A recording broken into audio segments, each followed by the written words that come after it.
روشنی کے سفر میں آپ اپنے میزبان آفتاب احمد خانزادہ کے ساتھ ہیں۔ کیا آپ میں سے کوئی ڈالروں میں ارب پتی ہونے کے باوجود خودکشی کرنا پسند کرے گا؟ جب کامیابی کی سائنس کے بادشاہ ٹونی رابنس نے لندن کے ایکسل کے بڑے ہال میں بیٹھے ہوئے 12,000 سے زائد سامعین سے یہ سوال پوچھا تو تقریباً ہر چہرہ ایک سوالیہ نشان بن گیا۔ ہال میں ایک دم سناٹا چھا گیا۔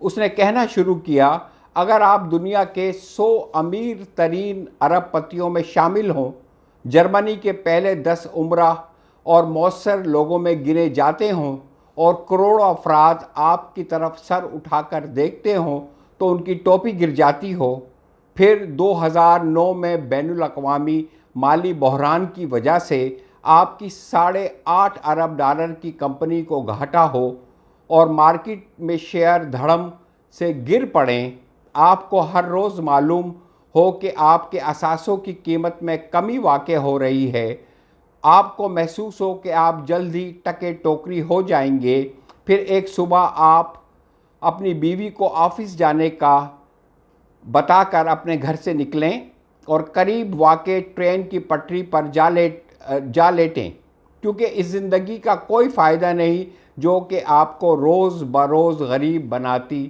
جا رہی ہے۔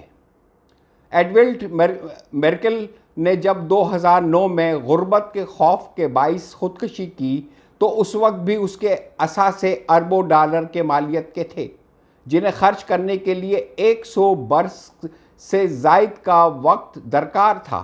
گویا کہ اس نے اس بات سے اس پر کوئی فرق نہیں پڑتا کہ آپ کے نام پر کتنا نقد اور کتنا سونا بینکوں میں بند ہے، کتنے ایکڑوں کے فارم پر آپ کے نام کی تختی لگی ہوئی ہے، اس بات سے کوئی فرق نہیں پڑتا۔ اصل بات یہ کہ آپ اپنے آپ کو کتنا ویلیوایبل محسوس کرتے ہیں، اس بات سے فرق پڑتا ہے۔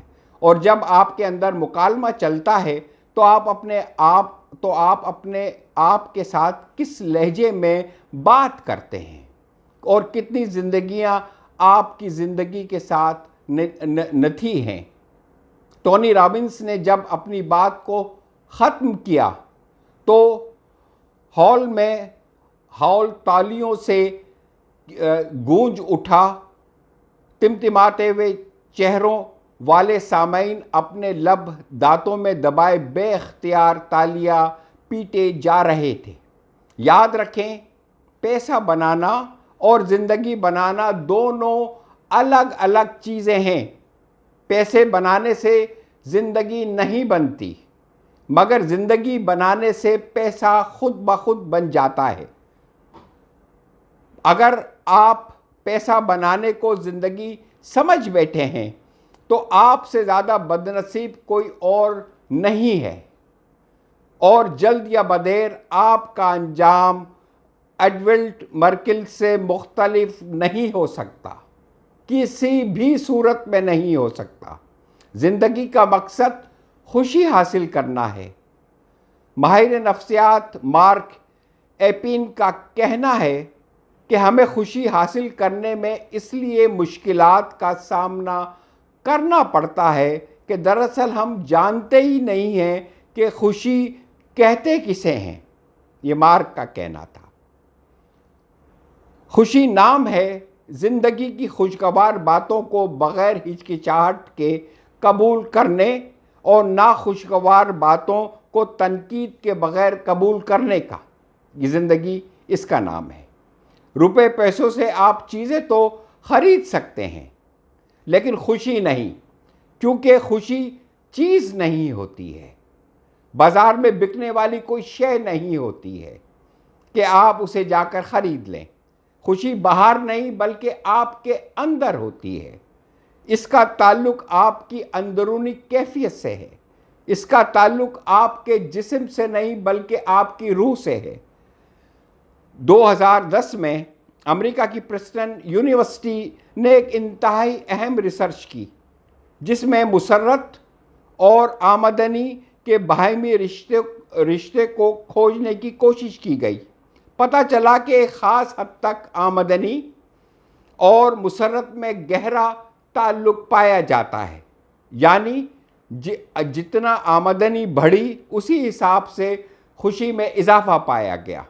تاہم حیران کن طور پر آمدنی کی ایک خاص حد یعنی $75,000 کو پہنچ کر مسرت کا پیمانہ ایک نقطے پر پہنچ کر رک گیا۔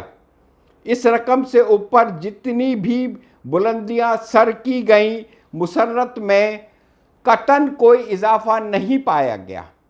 اس ریسرچ نے یہ بات ثابت کی ہے کہ بینک بیلنس اور خوشی کا تعلق ایک خاص حد تک تو رہتا ہے، لیکن پھر ساتھ چھوڑ دیتا ہے۔ تبھی تو دولت کے پجاریوں میں السر، شوگر، بلڈ پریشر، دل کی بیماریاں اور بے سکون ہونے کی شرح عام لوگوں کے مقابلے میں کہیں زیادہ پائی جاتی ہیں۔ آپ اگر اپنے ملک میں یا ارد گرد دولت کے سوداگران کی زندگیوں کا جائزہ لیں تو آپ کو احساس ہو جائے گا کہ وہ کتنی بے مزہ، بے لطف، اداس و غمگین زندگی گزار رہے ہیں۔ خود بھی مصیبتوں سے دوچار ہیں اور دوسروں کو بھی مصیبتوں سے دوچار کر رہے ہیں۔ حال ہی میں برطانیہ کا ولی عہد اپنی اور اپنی اہلیہ کی خوشی کی خاطر تخت و تاج سے دستبردار ہو گیا۔ دنیا کے طاقتور ترین سابق امریکی صدر بل کلنٹن نے اعتراف کیا تھا کہ اگر آج میرے ہاتھ میں ہو کہ میں 30 سال کا ہو جاؤں اور بدلے میں مجھے امریکہ کی صدارت کی قربانی دینی پڑے تو میں اس سودے کے لیے تیار ہوں، راضی ہوں۔ میرے ملک کے نوجوانوں، تم سب سابق امریکی صدر بل کلنٹن سے بہتر ہو، کیونکہ تم لگ بھگ اس وقت 30 سال کے ہو۔ جس حال میں ہو جیو، اس وقت کو ضائع مت کرو، یہ وقت کبھی نہیں آئے گا۔ خدا نے ہمیں زندگی خوش رہنے کے لیے دی ہے۔ آئیں آپ کو میں بچپن میں سنی ایک کہانی سناتا ہوں، جس میں ایک شہزادہ خوشی کے لازوال چشمے کی تلاش میں نکلتا ہے۔ اسے ایک جوتشی بتاتا ہے کہ اگر وہ ایک مخصوص کیفیت کے حامل شخص کی قمیص پہن لے تو ہمیشہ ہمیشہ خوش رہے گا۔ وہ ملک کی خاک چھانتا ہے اور بھانت کے لوگوں سے ملتا ہے، لیکن اسے ہر خوش نظر آنے والے انسان کے دل کے ایک کونے میں غم کی آس بیل چھت کو چڑھتی ہوئی نظر دکھائی دی۔ اسے برسوں مطلوبہ شخص نہ مل سکا۔ بالآخر وہ ایسے شخص تک پہنچ گیا جس کی تاریکی میں اسے صرف آواز ہی آواز سنائی دے رہی تھی۔ اس کا کہنا تھا اس اندھیرے میں وہ شخص کہہ رہا تھا کہ زندگی تو بس خوشی، گیت اور سنگیت ہے، اور بس شہزادے کو اپنی کھوج میں بس یہی ایسا شخص ملا جو شکوہ نہیں کر رہا تھا اور اپنے نصیب پر بہت خوش تھا۔ شہزادہ اس کی قمیص پہننے کی حسرت لیے رات آنکھوں میں کاٹ دیتا ہے۔ صبح سویرے سورج کی کرن پڑتی ہے اور وہ اپنی حسرت دلی دل میں لیے ہوئے رہ جاتا ہے، کیونکہ دنیا کے سب سے خوش نصیب شخص کے جسم پر قمیض ہی نہیں تھی۔ خدا حافظ۔ اپنا اور اپنے پیاروں کا بہت خیال رکھیے گا۔